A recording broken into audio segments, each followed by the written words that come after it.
No. Look, see, on a serious point, the Reform UK are not going to struggle for coverage, but they have managed to generate huge amounts of coverage. Some of it on pretty, well, I would say, is pretty toxic rhetoric. Some of it on legitimate issues.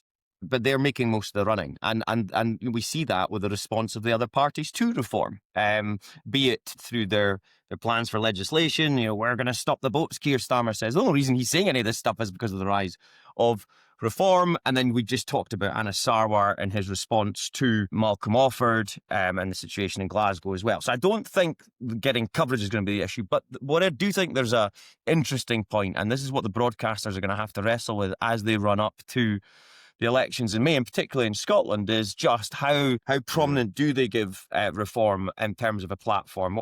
How prominent is that platform? Because right now in the Holyrood Parliament, the SNP are the largest party, Tory second, Labour third. Polling's to be believed, reform could well be second. So the BBC and other broadcasters will have to consider that very closely as to how they platform each party in the run-up. And I do think that'll be an interesting challenge for them to overcome.